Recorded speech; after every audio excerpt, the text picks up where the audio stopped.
Hey, the Craig Fahle Show on Deadline Detroit is made possible by Samaritas, which is the state's largest private foster care and adoption agency. But they do a heck of a lot more than that. They've been serving homeless families, persons with disabilities, abused and trafficked women. They're also one of the largest resettlement agencies in the state. They provide market rate and affordable housing for seniors and HUD housing for families. And they also have skilled nursing, memory care, and rehab communities in Grand Rapids, Cadillac, and Saginaw. Samaritas, thanks for their support. Great organization, doing great stuff all around the state. Hey, I'm Carlos. And I'm Sammy. And we're here with Deadline TV with a new TV show called Detroit Digest, where we're just going to be eating a ton of food and learning a lot about the food scene here in the city and just food in general. I guess you could say like Detroit is going to be our oyster. Do you like oysters? Nah. All right, well, it could definitely lend to like a pearl of wisdom, huh?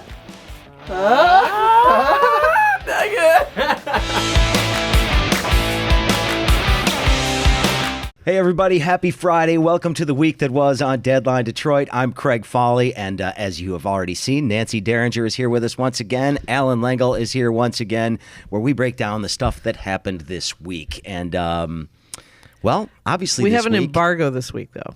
We do. Yeah.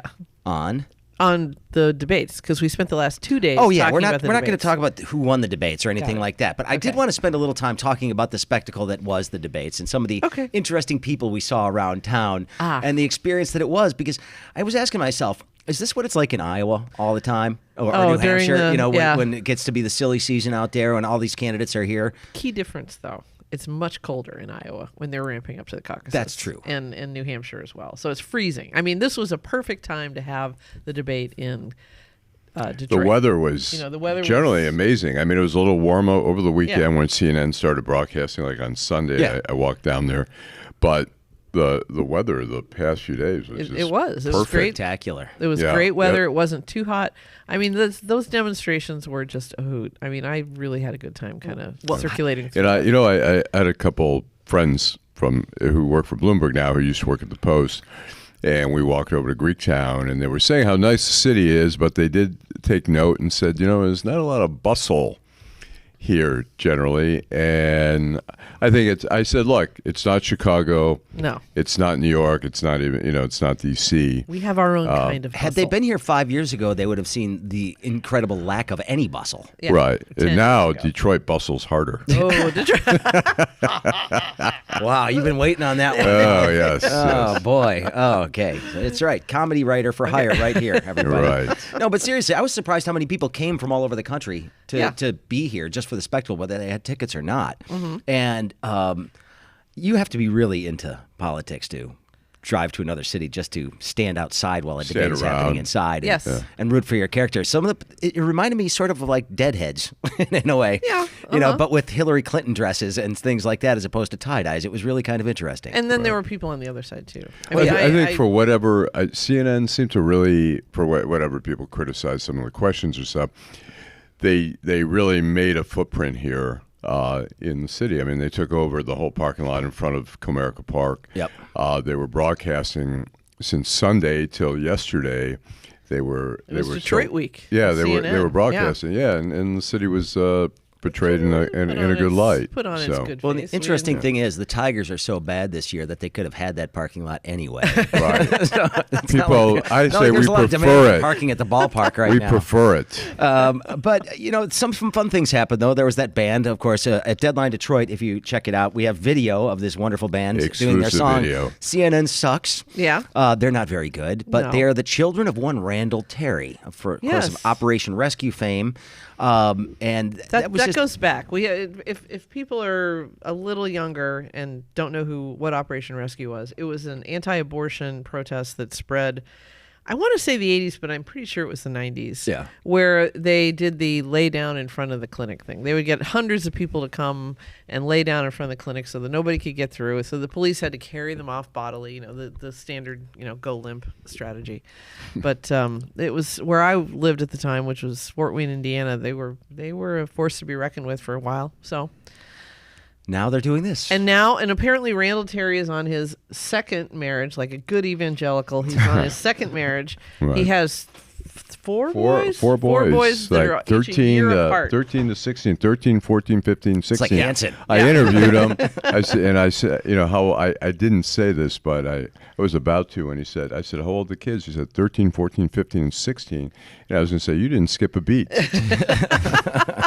The band did. Yeah. Four. Yeah, but but then they did this. I think Michael was down there, our engineer, and said they had all their amps or all their guitars plugged into one amp. Yes. And so it sounded pretty raw. I think this time it looked like they might have had 2 amps. Oh, they did. Second Well, night. the bass needs its own. The second night they brought their tent too. I mean, the first time they were just out standing on the sidewalk and somebody was holding their CNN sucks sign in front of them. So. And they call themselves the Terry Train. The Terry Train. Yeah, very the Terry nice. Train. It was funny when I asked. go ahead. I asked the father before the band started. He was standing up there introducing. And I said, "Well, what station do you listen to?" And he goes, "Well, Rush Limbaugh." And I said, "Well, what TV station?" He goes, "Well, of course. What do you think? CNN. That's why we wrote the song." Here's the thing. I don't agree with the premise as to why they think CNN sucks, because they think it sucks because it's fake news.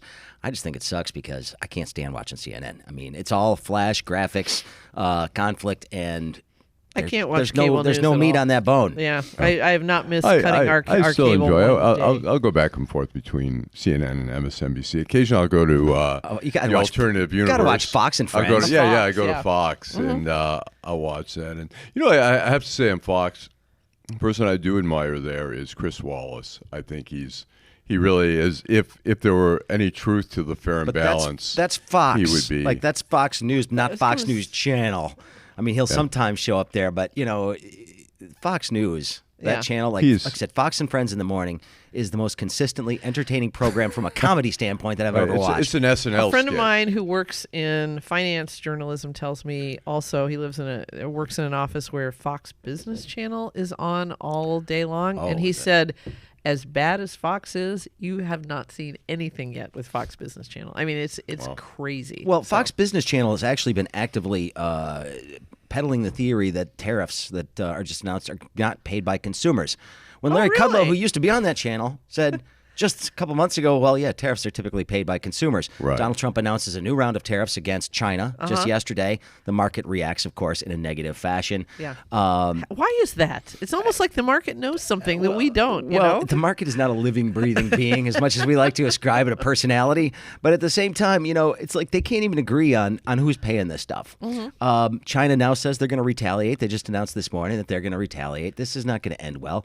Every single time we go down this road, the same thing happens. The market drops a few hundred points, people freak out, and then people just sort of settle into, well, nothing's actually going to happen. He's going to pull back from this threat. A lot of saber rattling. The problem is that the market does react to every time he does that. And yes, China. Yes, there is some unfair things going on in trade with China, and yes, China is constantly stealing our intellectual properties.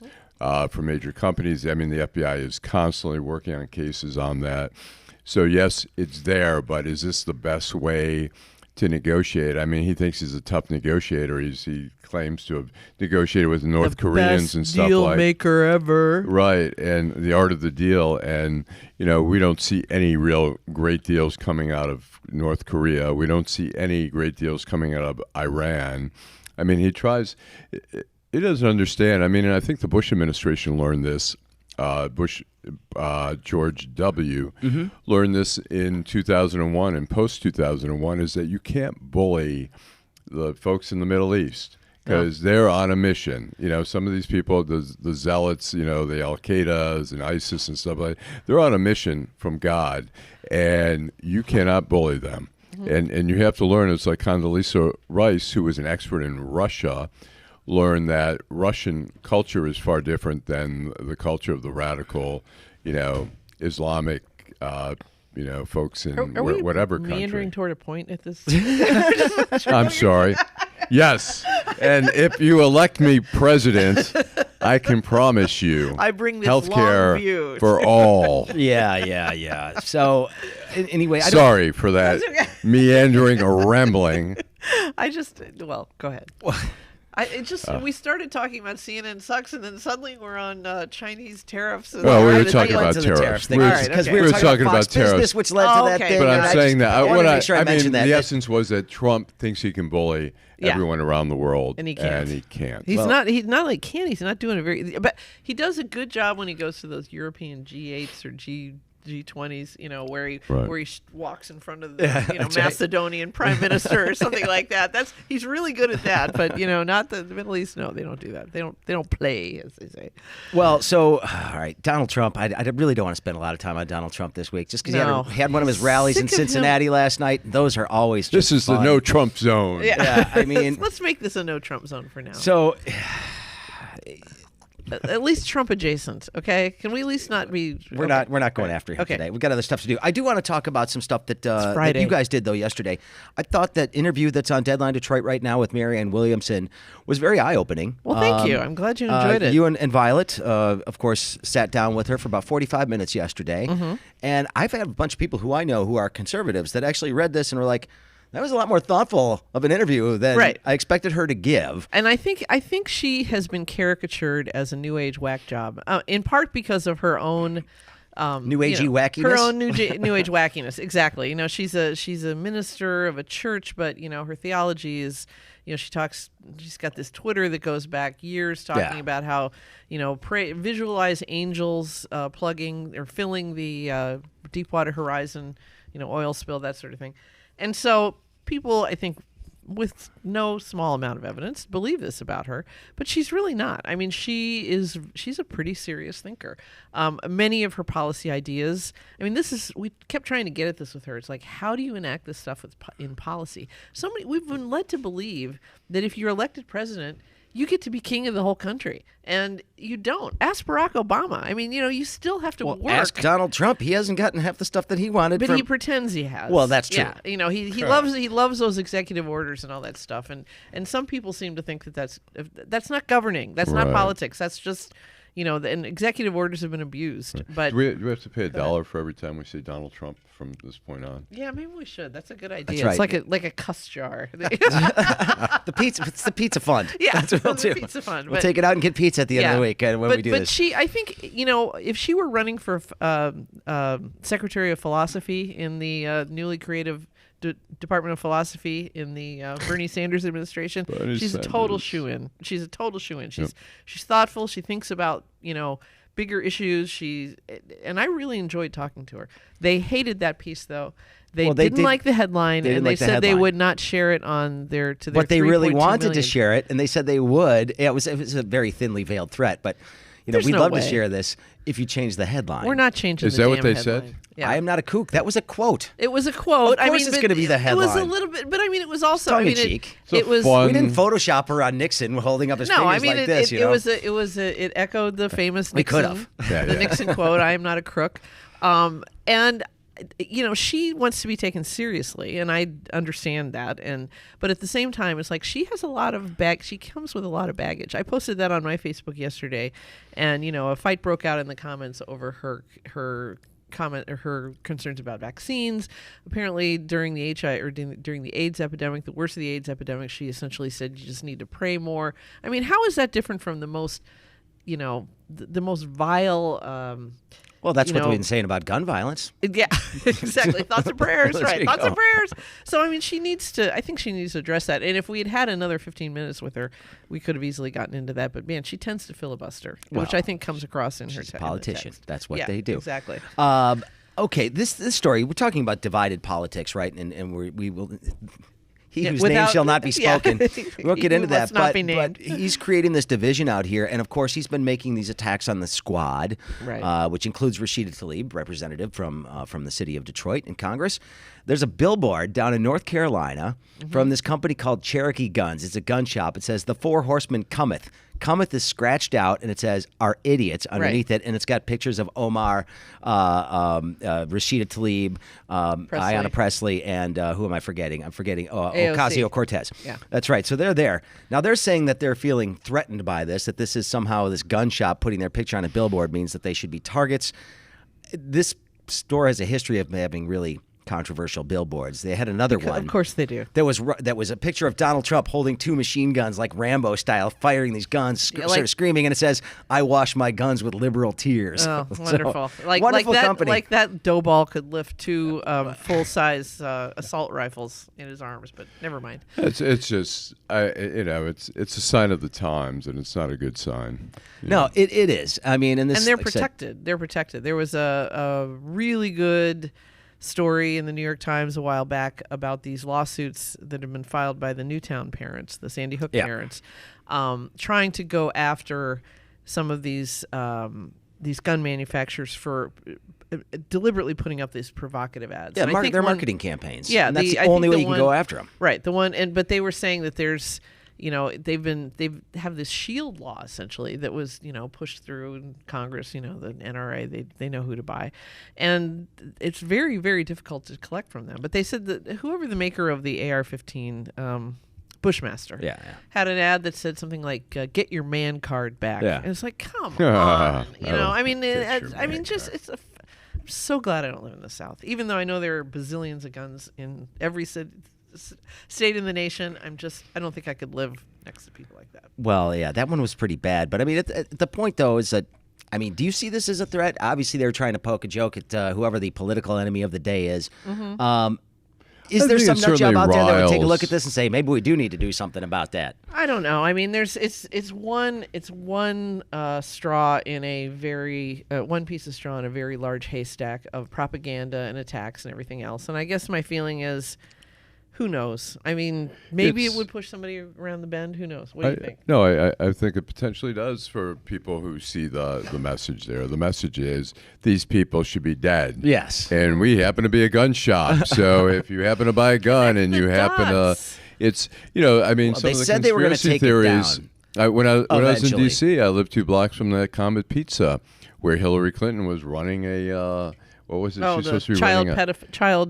That was the ring. QAnon stuff, yeah. Yeah, and there's people who reacted to that. Right. A guy came in there last time I was Looking there. for the basement. He was going Yeah. to liberate the child captives in the basement. It- Didn't it even have was- a basement. It was sad. The last time I was there, they had a security guard in a pizza joint. Yeah. In a very kind of There's upper northwest, which There's is a a pretty security nice neighborhood. guard. Yeah. outside the Detroit News and Free Press newsrooms that it has been there for a while, ever since Right. the Enemy of the People stuff started. Right. So Yeah, it's scary. I think for the majority of the people, when they are we going to they- get a security guard? Aren't we the enemy of the people, Yeah. or are you going to do that job for us? Yeah, I was going to say that's Alan. That's Alan. Violet's got it. She's Violet will right. take care of it. Hey, speaking of Violet, she did a great story that was on Deadline this week, taking a look at the Detroit Police Department and their implementation of facial recognition technology. There's been a big debate about this. So the police department has been going out of their way the last couple of weeks to take people on a tour of this, neighborhood groups, reporters, to get a sense as to how they're Be actually not using afraid. it. Yeah. Well, yeah, saying be not afraid. But at the same time, the one thing that a lot of people were overlooking is whether or not they had implemented this legally to begin with. Mm-hmm. Who gets to determine what technology they use? Does the police commission have any role in this? And Violet did a They're really great story taking a look at that that I think people should read to get a better sense as to the fact that sometimes the city doesn't know what Yeah. they're supposed to do in these situations. Well, I guess the police commission is supposed to oversee and approve like major changes in Yeah. policy, right? Yes. And in the past, this has included approving new uniforms, okay? But somehow they didn't think that implementing facial recognition technology constituted a different. I mean, that's probably one of the biggest changes. Well, they sort of thought it was covered in the original contract that was approved. Right. For the company for the green light stuff, and they thought Yeah, that it was maybe covered in so. that. That's what they said. That's what they said, Now, at yeah, the right. same time, I have a feeling they just didn't want to go in front of the Board of Police Commissioners, just Yeah. because that can be It is. difficult. It's, Well, I think also it has become a more controversial thing since studies have come out showing that there have been a lot of mistakes with it. So I think originally you think of it as like, hey, this sounds like good technology. This sounds Right, like a yeah. tool, a good tool for us. You don't have anything to fear from the police. There's right, nothing and then to the fear. stories start coming out Right. that They particularly people of misidentify, color yeah. are misidentified a lot of times, and that can. Yeah. In a city Create that's problems. more than 80% black, you're going Right. to have a problem there. well, I still think they did the right thing by bringing all these different people through. And the first people they brought through were not the reporters. They brought through all the people that are involved in the block clubs and community groups and, Right. and all that first to show them how they were using it. And a lot of people, most of the people that left there, from what I've been hearing, have been like, I feel a lot better about this. Right. But they should have done that before. Yeah. I mean, maybe they were following the age-old, what is it? It's easier to ask for forgiveness and permission. Yeah. So that's exactly what they're doing. right. So. All right, what else happened this week that we should talk about? Oh, Luanna Simon leaves Michigan State University. Wow. Of course, she was asked, or she resigned, I believe, officially. Retired. She retired. She retired. $2.4 million payout over the next few years.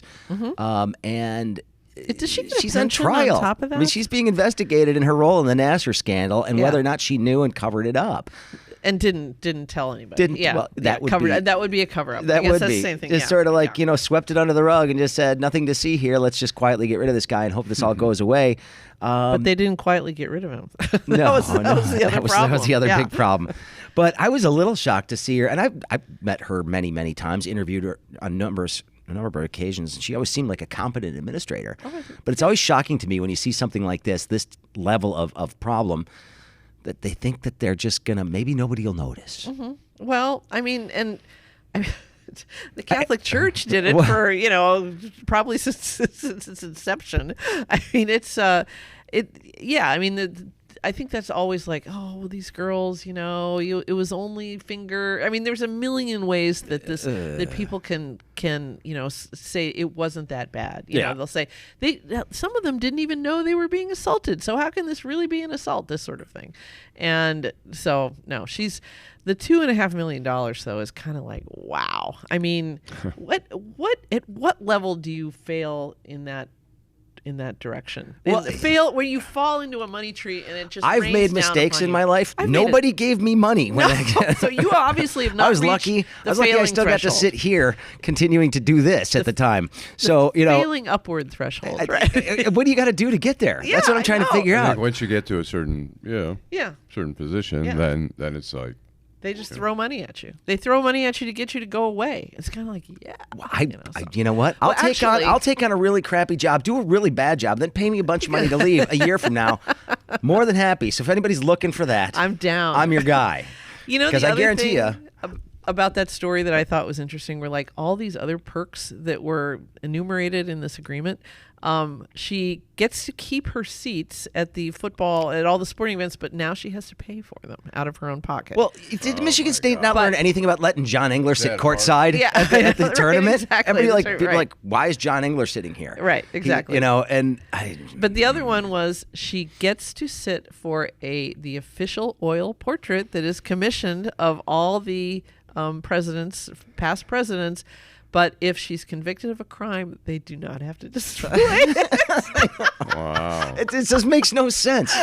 I mean, I get that. They have, like, at the Capitol, right? They have paintings of all the governors of Michigan, and they're all through the rotunda. Right. And it's kind of a neat tradition. Yeah, I go up there. I look You around. know, university presidents. Well, what would they do? And she's got to sit there? If a governor was convicted of a crime, would they? They'd take it and they'd put it in a closet. They would drape they'd take this like black drape and put that over it. or I don't know. something like Richard Nixon's still in the Hall of Presidents at Disney I guess World. what amazes got a library. me is, That's right. Can you imagine telling your lawyer, okay, I want you to hold firm on the painting. It's like, who cares about that stuff? I guess some people. Speaking of that, I know we're not supposed to say his name, but can you imagine what the Trump library looks like? It's going to look like. Yeah, it's going to be the first ever Playboy. library that has no books. Playboy magazine section, Yeah, heavy on the periodicals. haiku book section. Yeah, Sudoku or whatever. Right. I don't think. I don't think he even does Come on Sudoku, now. no, I don't like to absolutely do not. that. True Game drives me crime nuts. book I don't either. section. Yeah, exactly. Maybe. All right, what All else the are we talking tell-alls. about this week? This story got a ton of traffic on Deadline this week.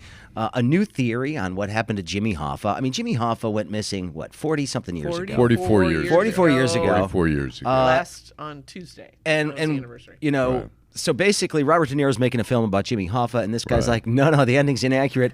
I know what happened. How many people have come forward with theories on Jimmy Hoffa that have either been looked into or debunked or discredited? Right. Mm-hmm. I mean, everybody's got their own pet theory. Dan Moldea, who is an investigative reporter out of Washington, I mean, he's been working on this stuff forever, and he's talked to, as he puts in his story, I'm the only person dead or alive who has spoken to all these key characters. And so, yeah, a lot of it's theory. I mean, there's still questions. I mean, There's, as we wrote earlier this year about the Giacalones, Yep. there was some thought that Vito Giacalone was the driver and not Chucky O'Brien, and that Tony Giacalone was sort of one of the masterminds when, a lot of people say Tony Provenzano from New Jersey, a New Jersey Teamster, was the guy. So there's a lot of theories there, but Dan certainly weighs in, and it's a legitimate. I mean, he thinks that the body was taken to a landfill, possibly in Jersey City, where the mob had been dumping a lot of their bodies there. So It's entirely possible, but I mean, look, why are we still so fascinated by Jimmy Hoffa's disappearance, do you think? Can I just say, I am not fascinated by Jimmy. Well, I mean, Well, you're not from, but you're I'm not a native. Detroiter. I know. This exactly. was I'm was not one a of the native. first real headlines. It was 1975. I was 8 years old. Right. And I remember the headline in the Detroit Free Press just said simply, Hoffa is missing. And Right. it's the whole top of the page. I'm like, okay, I'm 8. Okay. 7 or 8. I'm This like, is who the heck is obviously Jimmy big Hoffa? news. Yeah. But yeah, it's obviously big news. And then you start finding out who he is and learning more about him. And it's just one of those things. It's, again, the first really, really big headline I remember as a get kid. it. I mean, Well, I he I was get why such a people are bigger than interested. life figure. I mean, you'd see him tangling at these committee hearings with Robert Kennedy. He hated the Kennedys, and he was such a big figure. And then he went to prison, and then he got out, and he was trying to reclaim, the Teamsters, which was, a very powerful union. And It was still incredibly has some powerful union. influence. No, I But- get why it's a local thing, but I'm just saying not But it everybody is, is. it's interesting Here's the about, fascination. I think on the 8th anniversary of the disappearance, which would have been 1983, I interviewed Jimmy Hoffa Jr., his son. Sure.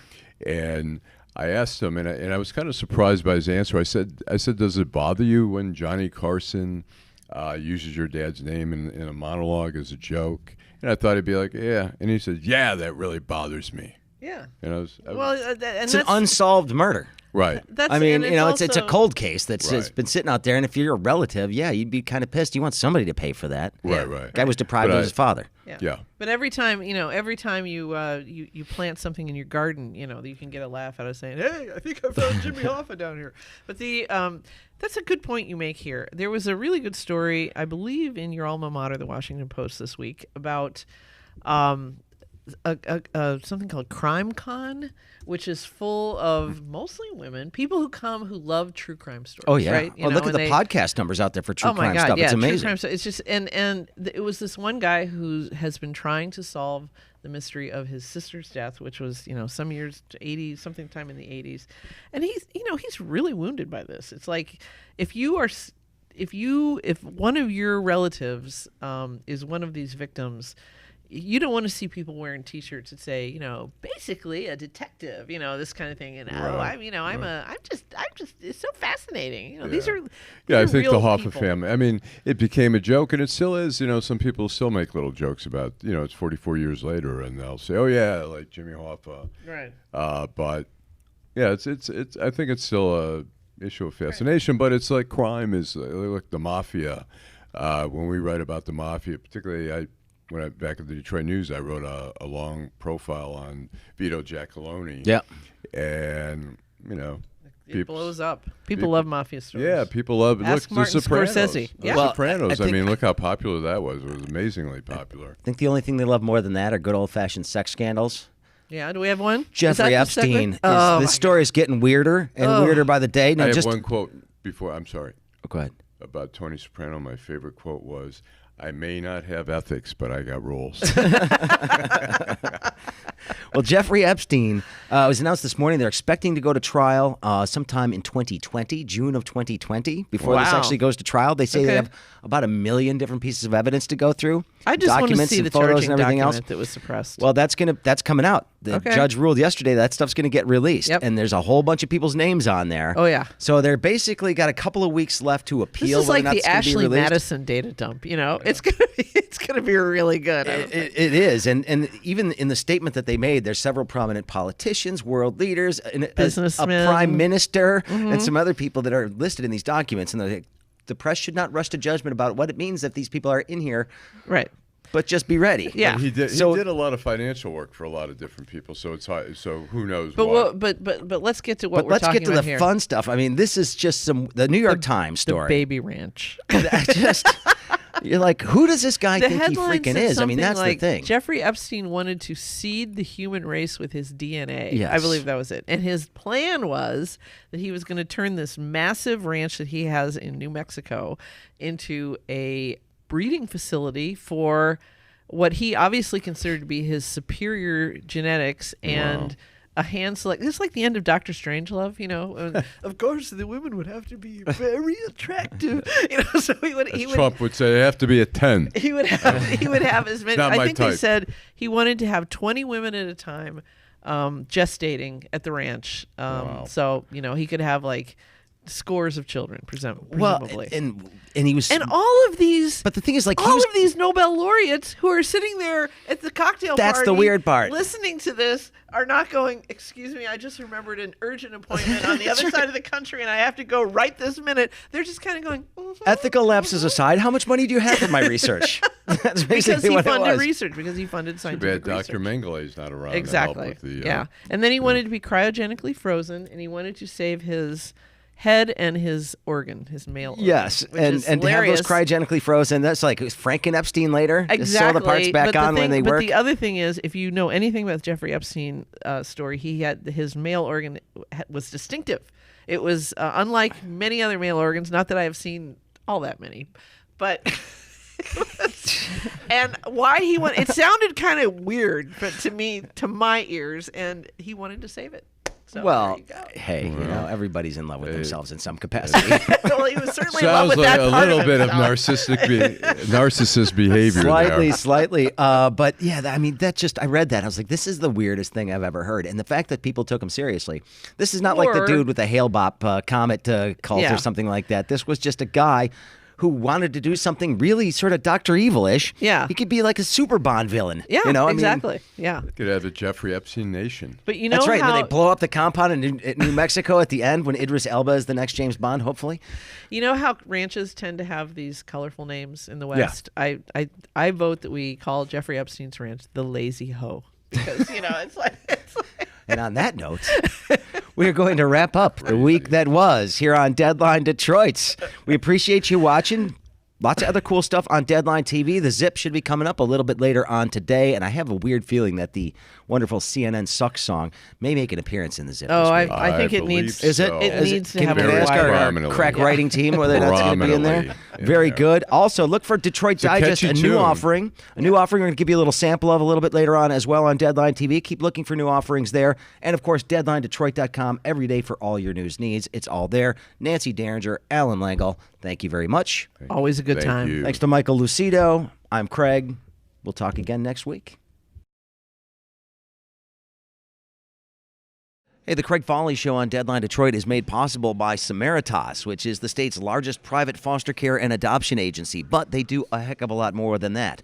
They've been serving homeless families, persons with disabilities, abused and trafficked women. They're also one of the largest resettlement agencies in the state. They provide market rate and affordable housing for seniors and HUD housing for families. And they also have skilled nursing, memory care, and rehab communities in Grand Rapids, Cadillac, and Saginaw.